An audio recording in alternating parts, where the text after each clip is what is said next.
once again for life, health, and strength. Bringing us over the dangerous highway. Back into the house of prayer one more time. Delighted and excited about your people, your will, and your way. We ask you now, God, continue to allow your anointing to fall in this place. Open our hearts and minds. Yes.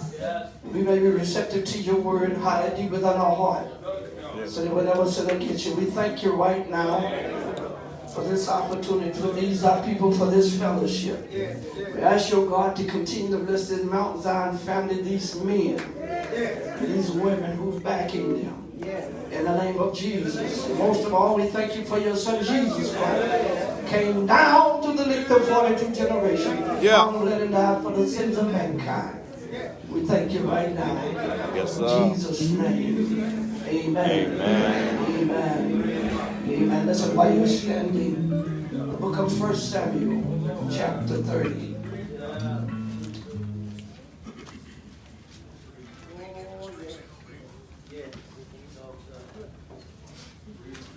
Book of 1 Samuel, chapter 30. And verses 1 through 10.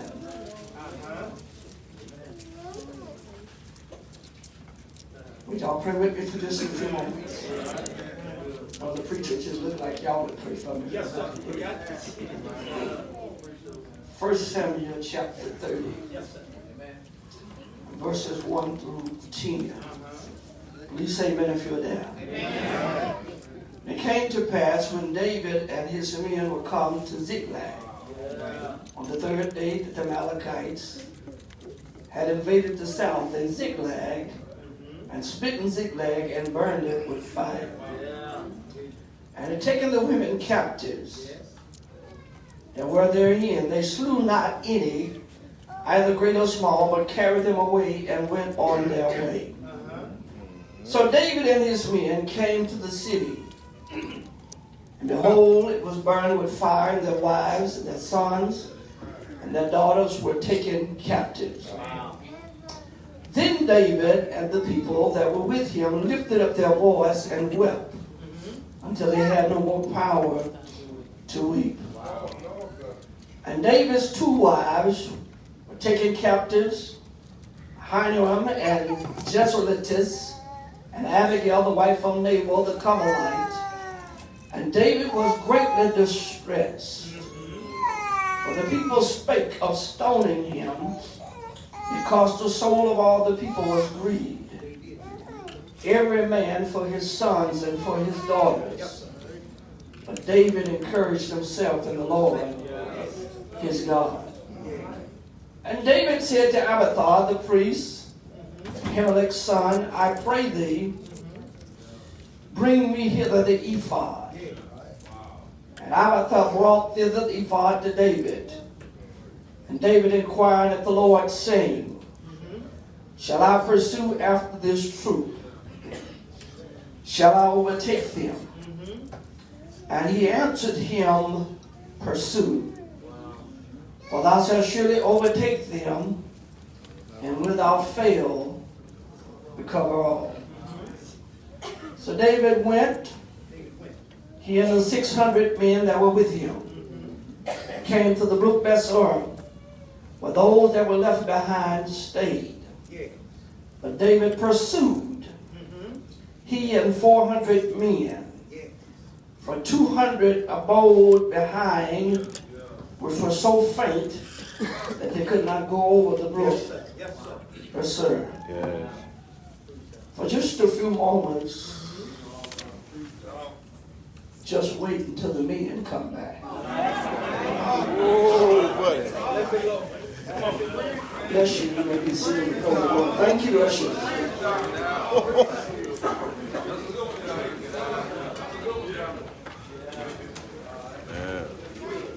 Just wait till the men come back. Man. As a child coming up, there were times when I would hear my mother, as well as the mothers of other friends in the neighborhood, say to their hard-headed children, just wait until your dad get back. Yeah. Your grandmother spouted these words to your mom. Your mom spouted these words at you. And now 3 generations later, you hear them coming out of your mouth. Understand that these are not the words of a scared mom or cowardly mom. Because if your moms are anything like my mom, she did a pretty good job of touching you up herself. But these are the words of a mom who knows that as soon as the man of the house gets back, she will have the last laugh because he's going to bring the hammer down. Come on. Look like y'all pray with me for a minute.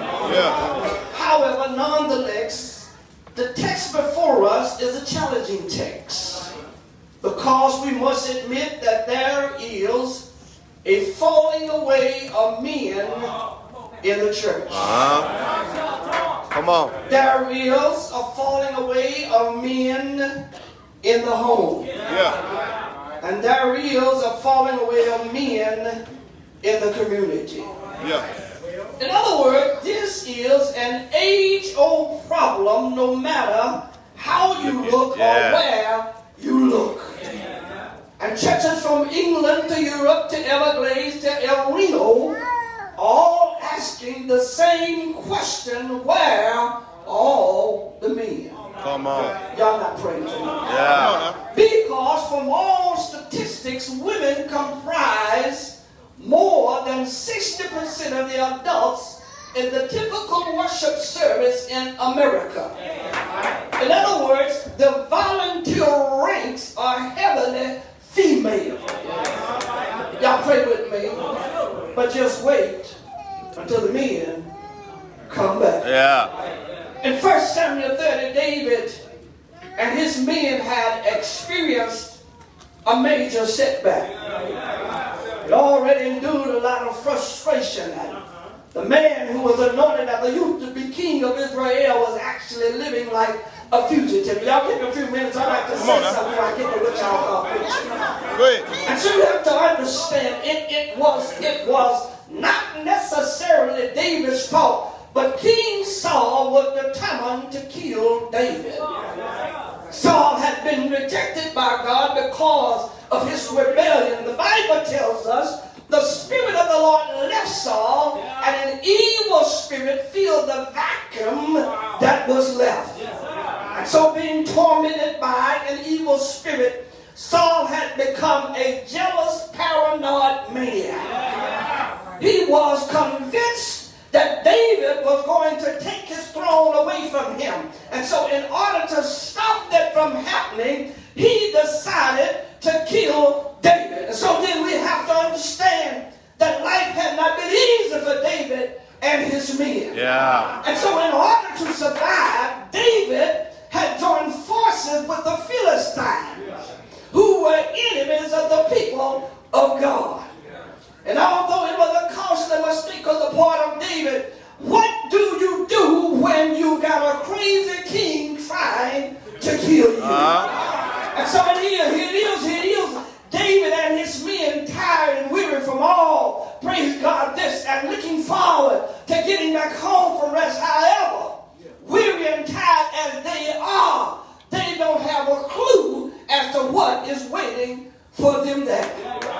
Watch the text because I find it interesting here. The way 1 Samuel chapter 30, verses 1 through 3, it begins, it says, because it says, now it happened. In other words, sometimes things just happen. Yeah.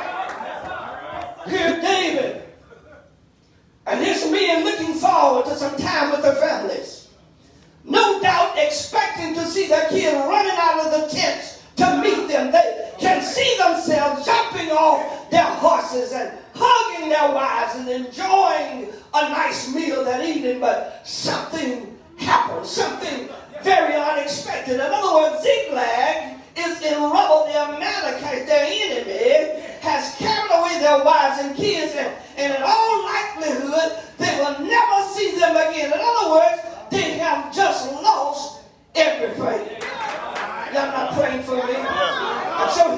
we see what kind of man David really is. And here we see what kind of leader David really is. In other words, a real man, GRC, does not necessarily do what he wants to do, but a real man does what he has to do. In other words, he leads when nobody else wants to lead. In other words, leadership is not a possession, it's a response to a challenge.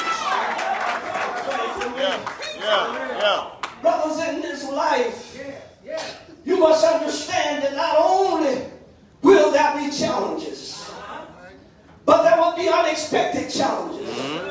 But those challenges do not have to destroy us. In other words, there is a way to respond that empowers us to deal with them in a godly way. And so consequently and primarily and initially, David made a mistake and partnered with the enemy. But even though he partnered with the enemy yet did not trust him.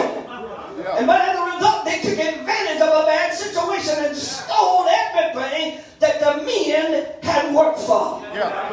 So when David and the men came back to the city, off in the distance they could see something was wrong. In other words, smoke rolled from the city, but it wasn't the smoke of cooking fire. It was the smoke of city fire. And in verse 4, the Bible says that the people who were with David lifted up their voices and wept.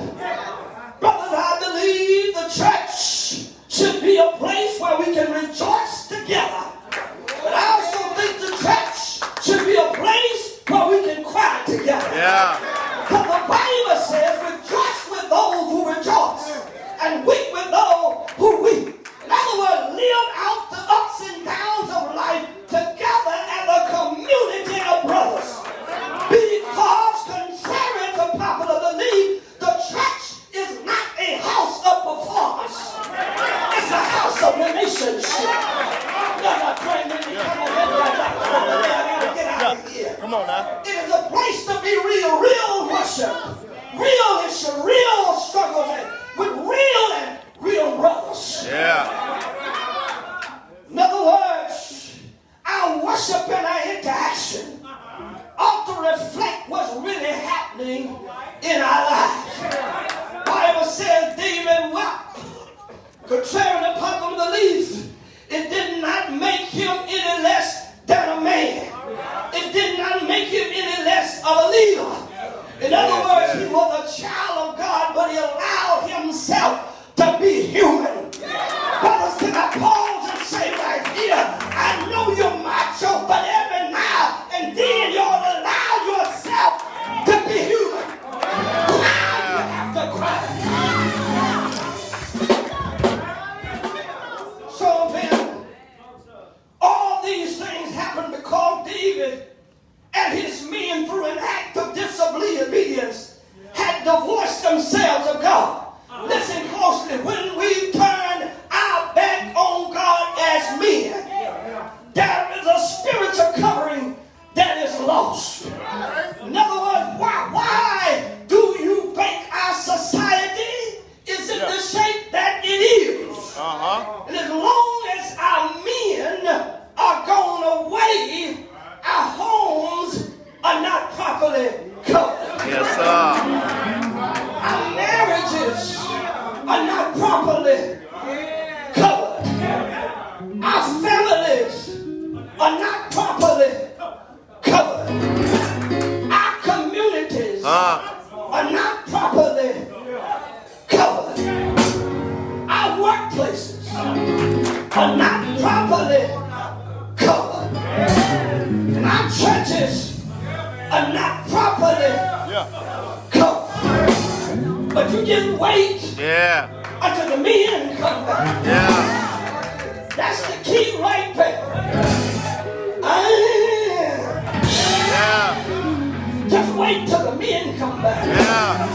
Look at your neighbor and say, neighbor, just wait until the men come back. We're going to take back everything that the devil has stolen. Stay with me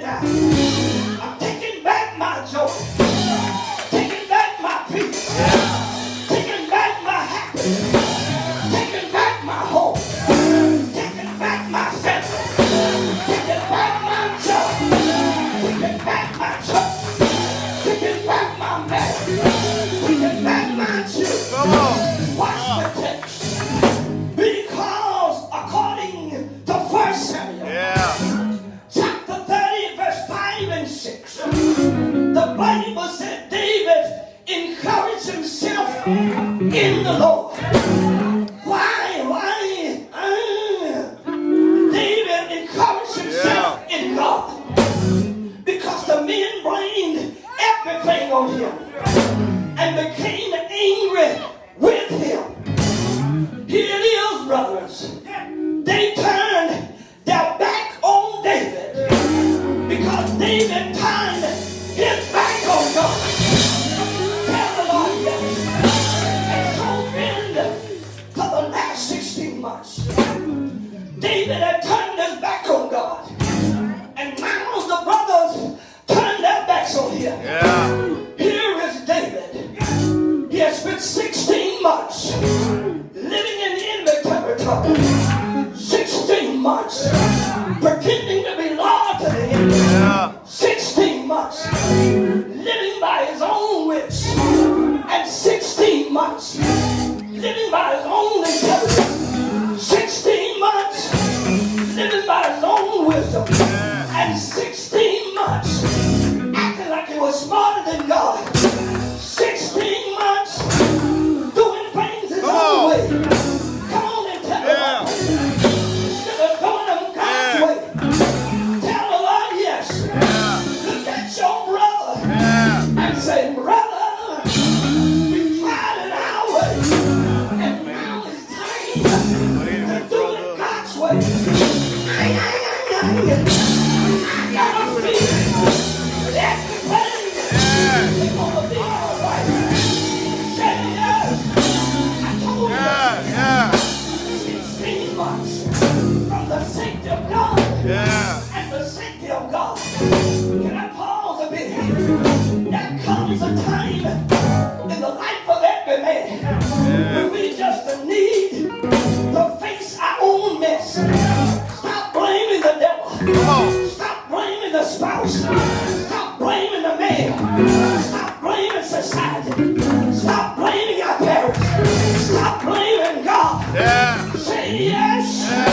Come on and say yes. So no wonder the men wanted to stone David because by and through his compromise with the enemy and his disobedience to our God, it has brought suffering to everyone who looked at him as a symbol of leadership.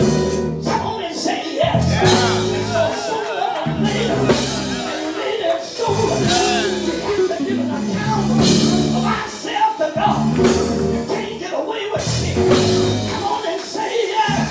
I told you to say yes. When we leave God out, if the devil comes in, say yes. Say yes. When God is out and the devil comes in, the bill get behind. Sickness get all in your home. Come on and say yes. Every step you make becomes a downward step. Come on and say yes. Did it get in your spouse? Get on in your children. Get on your job. Come on and say yes. Say yes. Say yes. Yes. So here is David. He had a place in his life that every man sooner or later must come to. And that is a moment of decision. Look at your brother and say, brother, it's time to make a decision. It's time to come back to God. It's time to come back home. It's time to take over our community. It's time to pray again. Come on and say yes. I told you to say yes.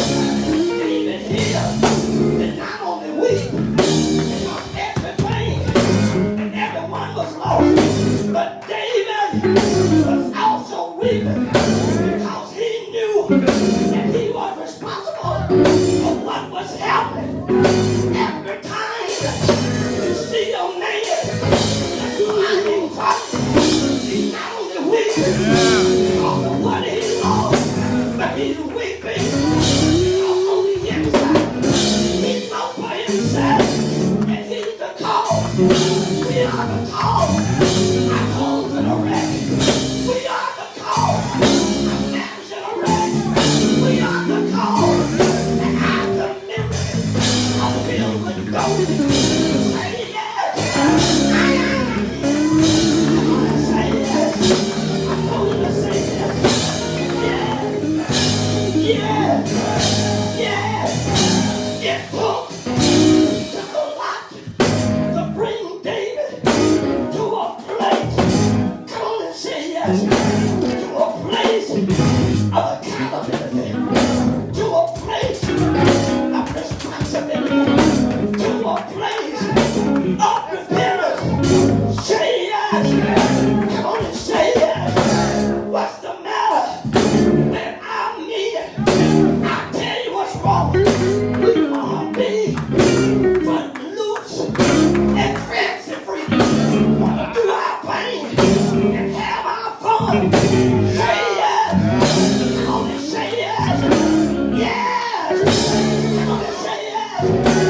right. I'm addicted right. I get right.